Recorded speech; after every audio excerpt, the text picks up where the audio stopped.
एक बार फिर स्वागत है मेरे बच्चों आपका सरल भौतिकी में। और आज हम वैद्युत धारिता के सेकंड पार्ट में यानी दूसरे भाग में है। पहला भाग मैं आपको अपलोड कर चुका हूं। तो दूसरे भाग में आज हम सीखेंगे वैद्युत संधारित्र।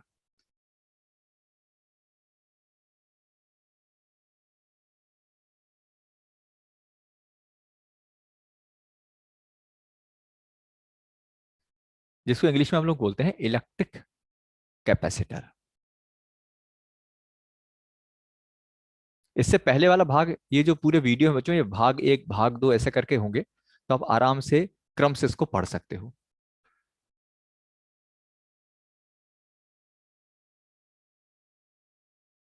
इलेक्ट्रिक, बल्कि मैं इसका नाम थोड़ा सा गलत कर दिया मैंने। ये हो जाएगा इलेक्ट्रिक कैपेसिटर।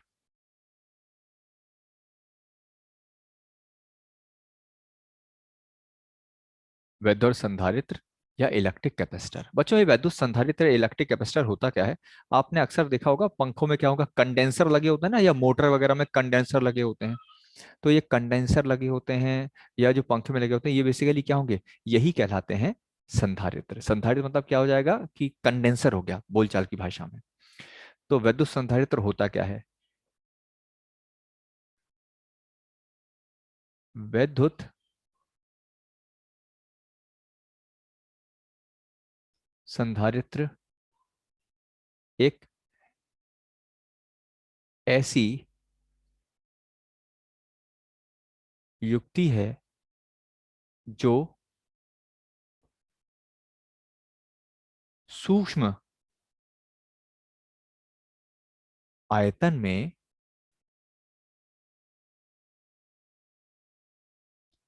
अधिक आवेश तथा अधिक वैद्युत स्थितिज ऊर्जा को एकत्र कर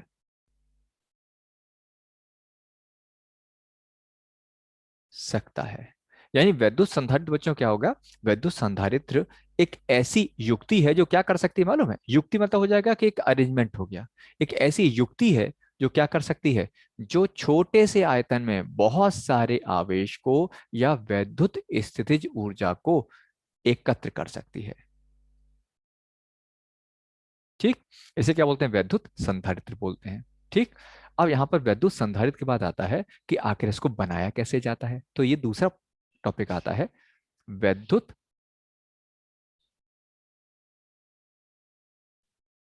संधारित्र का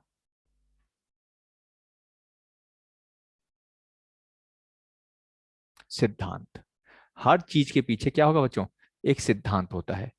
उस सिद्धांत पर ही वो युक्ति या डिवाइस काम करती है। तो वैद्युत संधारित्र का सिद्धांत क्या होता है? वैद्युत संधारित्र का बड़ा सीधा सिद्धांत है बच्चों, कि जैसे मान लो कि ये मेरे पास क्या होगा, ये एक आवेशित चालक प्लेट है। क्या है मेरे पास? एक आवेशित चालक प्लेट है जिस पर आवेश है। ठीक है। और आवेशित चालक प्लेट है और इस पर मान लेते हैं कितना आवेश है बच्चों? मान लेते हैं इस पर Q आवेश है। ठीक है। और इसका विभव कितना है? V है। अब अगर इस आवेशित प्लेट के पास आवेशित जो चालक था, जिस पर कितना आवेश था मेरे बच्चों? जिस पर Q आवेश था और इसका विभव कितना था? V था। इसके पास क्या रख दिया जाए? इसके पास पृथ्वी से जुड़ी यानी भू संपर्कित, क्या बोलते हैं इसको? ग्राउंडेड, भू संपर्कित एक और चालक रख दिया जाए, यानी जमीन से जुड़ा हुआ एक चालक रख दिया जाए। तो इस पर क्या होगा? प्लस के सामने क्या होगा? प्लस के सामने, धन के सामने ऋण आवेश आ जाएगा। प्रेरण होता है ना, एक होता है प्रेरण द्वारा। तो धन आवेश के सामने क्या आ जाएगा? प्रेरण द्वारा एक ऋण आवेश आ जाएगा। अच्छा, अब यहां पर क्या आएगा? यहां पर आएगा एक धनावेश। भी सीधी सी बात है, प्रेरण में क्या होगा? धनावेश भी आता है।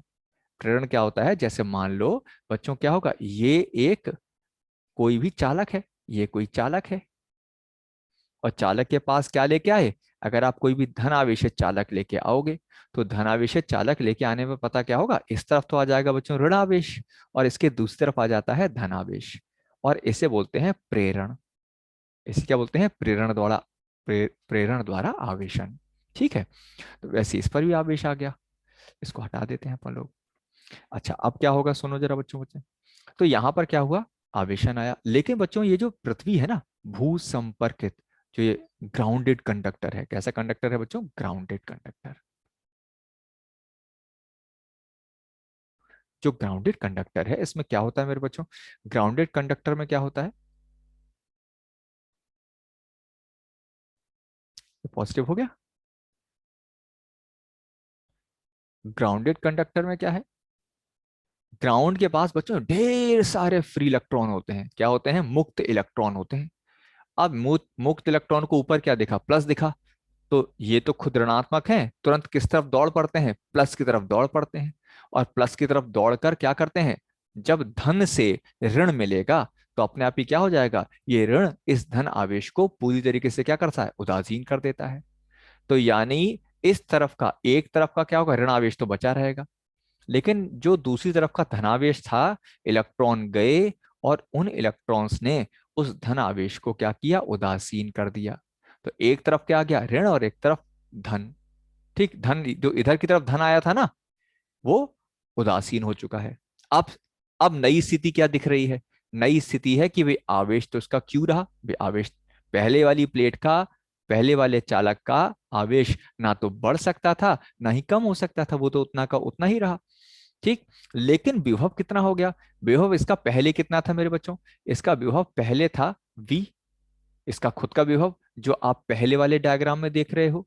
लेकिन अब इसके साथ में कौन सा और विभव जुड़ जाएगा, इसके साथ में ऋण आवेश का विभव और आ गया। तो कुल जो विभव है, जो नया विभव है, नया न्यू, ठीक, तो न्यू विभव क्या होगा, पहले जो चीज v थी वो अब कितनी हो गई, v माइनस वी डैश, यानी विभव का मान क्या हो गया, विभव का मान ये क्या हो जाएगा, विभव का मान कैसा हो गया, पहले से कम हो जाएगा। अब देखने वाली बात क्या है, देखो, पहले प्रारंभ में,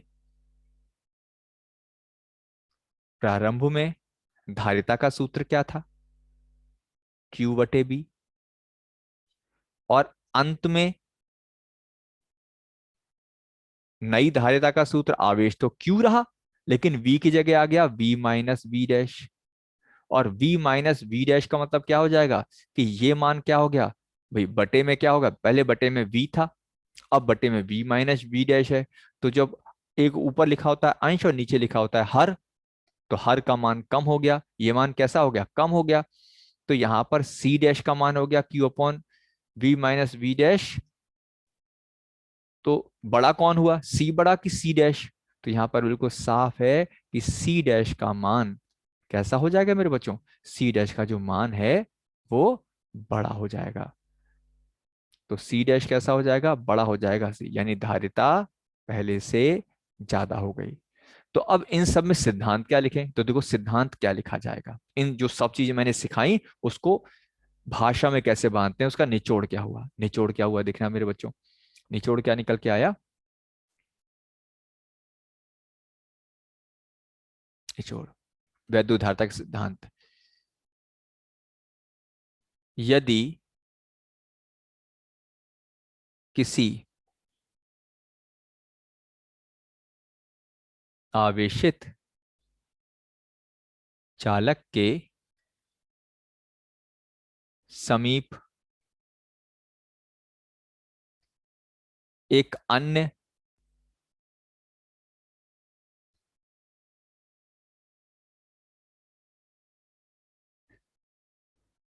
बल्कि और आसान शब्द लिख देते हैं, वैसे भू संपर्कित लिखा जाता है, मैं और आसान भाषा लिख देता हूं, यदि किसी आवेशित चालक के समीप एक अन्य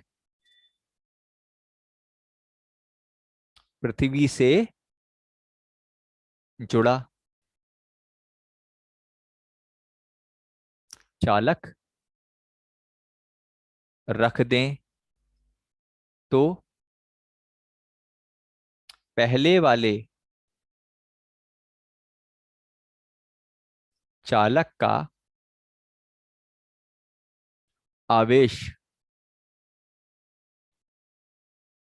नियत रहता है, परंतु उसका विभव कम हो जाता है। सूत्र C बराबर Q/B से स्पष्ट है कि आवेश के नियत रहने आवेश के नियत रहने तथा विभव के घटने के कारण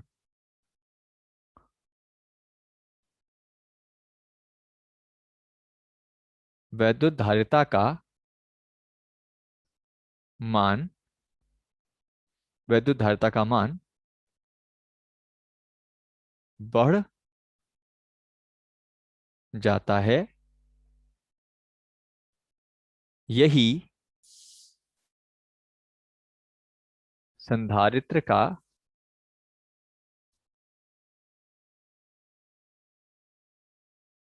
सिद्धांत है। यही संधारित्र का सिद्धांत है। तो बड़ा सिंपल सा सिद्धांत हो गया मेरे बच्चों। संधारित्र का सिद्धांत क्या हो गया कि जब कभी किसी आवेशित चालक प्लेट के पास किसी भी पृथ्वी से जुड़े चालक को रख देंगे, तो पहले वाला जो चालक आप देख रहे हो, पहले वाला चालक दिख रहा है ना, ये वाला देखो, पहले वाला जो चालक दिख रहा है, इसका आवेश तो नियत रहता है, लेकिन इसके ऊपर विभव का मान पहले से घट जाता है। और जब विभव का मान बच्चों पहले से घट जाएगा, तो बड़ी सिंपल सी बात है कि धारिता का मान पहले से ज्यादा हो जाता है। यही क्या कहलाएगा? यही वैद्युत धारिता वैद्युत संधारित्र का सिद्धांत है। ठीक है। अब हम क्या सीखेंगे? अब हम सीखेंगे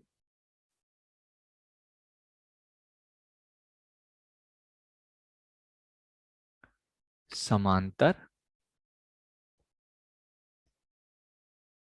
प्लेट संधारित्र की धारिता के लिए सूत्र। अब हम क्या सीखेंगे? समांतर प्लेट संधारित्र की धारिता के लिए सूत्र। देखो, सबसे पहले समांतर प्लेट संधारित्र क्या होता है मेरे बच्चों? कि यहां पर दो प्लेटें हो जाए। प्लेटें वास्तव में बच्चों ऐसे होती हैं, वो इस तरह से। थोड़ा सा वीडियो में घर का शोर आ रहा होगा, तो मुझे लगता है थोड़ा सा मैनेज कर लो बच्चों। तो भाई देखो, घर पर ये शोर भी पहचानते हो, जाना पहचाना शोर है, सारे बच्चे अच्छे से जानते हैं इस शोर को। तो ये दो प्लेटें हो गई है ना, एक प्लेट आमने सामने ऐसे ऐसे प्लेटें बना दी, ये प्लेटें हो गई। तो इन प्लेटों को ऐसे भी दिखा देते हैं। तो ये हो गया समांतर प्लेट संधारित्र। एक पर हो गया धन और एक पर हो गया ऋण। एक पर धन और एक पर ऋण। ठीक है। अच्छा, इसमें से एक होगा हमेशा ग्राउंड। एक हो गया ग्राउंड, और एक को उच्च विभव से जोड़ देते हैं। ठीक है। चलो, तो ये हो गया समांतर प्लेट संधारित्र। अब उसकी मुझे धारिता का सूत्र बताना है। देखो, धारिता का सूत्र कैसे निकालते हैं।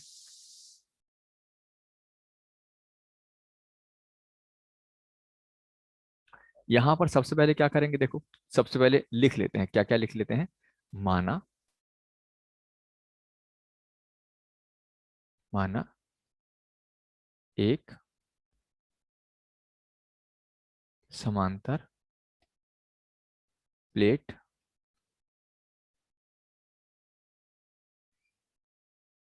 माना एक समांतर प्लेट संधारित्र है। माना एक समांतर प्लेट संधारित्र है जिसकी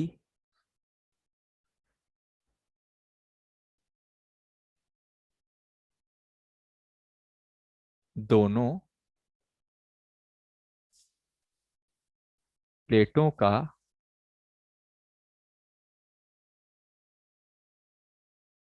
क्षेत्रफल ए, दोनों प्लेटों का क्षेत्रफल ए, तथा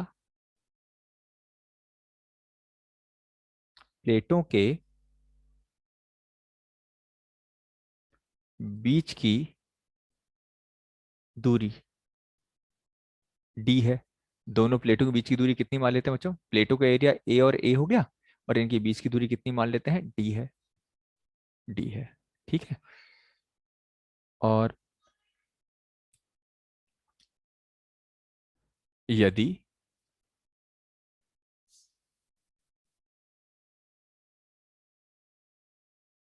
प्लेटों पर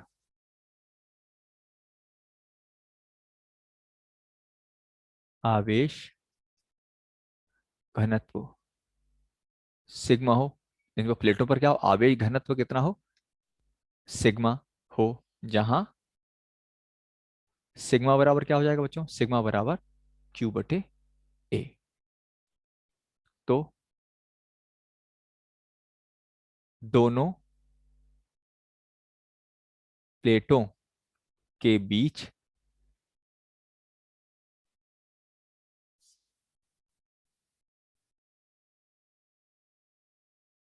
वैद्युत क्षेत्र, दोनों प्लेटों के बीच वैद्युत क्षेत्र, तो दोनों प्लेटों के बीच वैद्युत क्षेत्र कितना निकालेंगे? देखो ई बराबर, देखें देखो, प्लस का जो वैद्युत क्षेत्र होता है वो बाहर की तरफ होता है इस तरह से, सिग्मा बटे 2 एप्सिलॉन नॉट। और जो ऋण आवेश होता है उसका वैद्युत क्षेत्र ऋणावेश में अंदर की तरफ होता है, ये अंदर की तरफ होता है। ये भी कितना होगा? सिग्मा बटे 2 एप्सिलॉन नॉट। अब दोनों की दिशा एक ही तरफ है, तो कुल वैद्युत क्षेत्र कितना हो जाएगा? सिग्मा बटे 2 एप्सिलॉन नॉट प्लस सिग्मा बटे 2 एप्सिलॉन नॉट। पढ़ाते पढ़ाते अगर कुकर की सीटी की आवाज सुनाई दे रही हो तो समझ जाना ये मेहनत घर से हो रही है। यानी सिग्मा बटे एप्सिलॉन नॉट। तो ई बराबर कितना आ जाएगा? सिग्मा का मान लगा दो Q/A,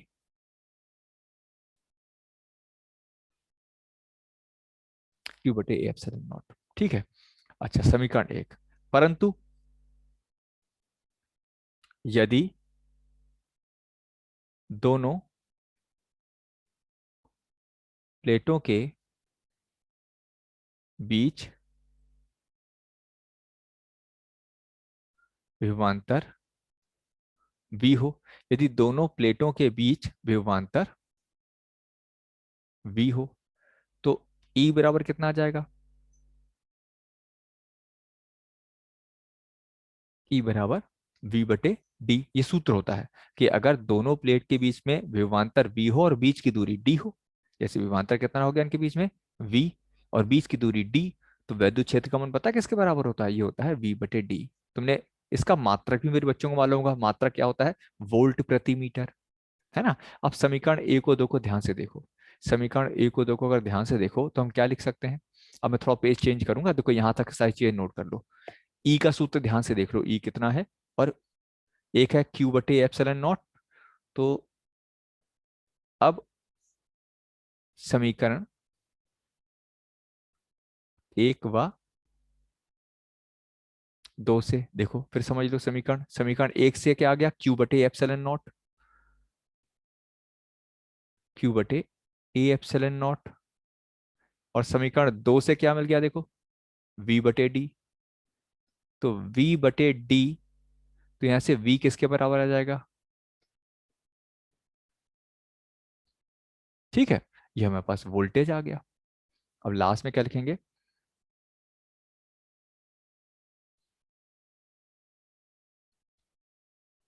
वैद्युत धारिता की परिभाषा से, वैद्युत धारिता के बच्चों परिभाषा क्या सीखी थी हम लोगों ने? वैद्युत धारिता की परिभाषा होती है C बराबर होता है Q/V। तो C बराबर Q, और बटे में V कितना आ जाएगा? V का मान लगा दो QD/A। Q से Q काट दो, है ना। तो C का मान कितना आ जाएगा? A/T। तो ये किसका सूत्र हो गया? ये हो गया यही समांतर प्लेट संधारित्र की धारता का सूत्र है। ठीक है। अच्छा, इसमें छोटी सी बात ध्यान रखेंगे, हमने क्या सीखा बच्चों कि अगर ये समांतर प्लेट संधारित्र है, इसकी प्लेटों के बीच का दूरी d और प्लेट का क्षेत्रफल a है, तो इसकी धारिता का सूत्र क्या है, a एप्सिलॉन नॉट बटे डी हो गया। ए एप्सिलॉन नॉट बटे डी। अब सुनो देखो, यहां पर इससे क्या मालूम चला कि जो धार पहली बात क्या मालूम चली इससे,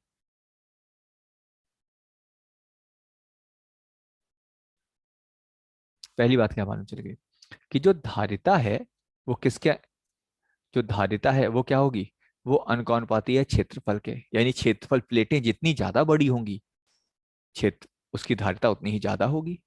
और इससे दूसरा पॉइंट क्या मिला कि ये व्युत्क्रमानुपाती है दोनों के बीच की दूरी की। यानी अगर आप समांतर प्लेट संधारित्र की धारिता को ज्यादा चाहते हो तो प्लेटों का क्षेत्रफल, दोनों प्लेटों का क्षेत्रफल कैसा रखोगे, ज्यादा, और उनके बीच की दूरी कैसे रखोगे, कम। ठीक। चलो अच्छा, एक छोटा सा क्वेश्चन और सीख लेते हैं, एग्जाम्पल जैसा कर लेते हैं। यदि समांतर प्लेट संधारित्र, यदि समांतर प्लेट संधारित्र की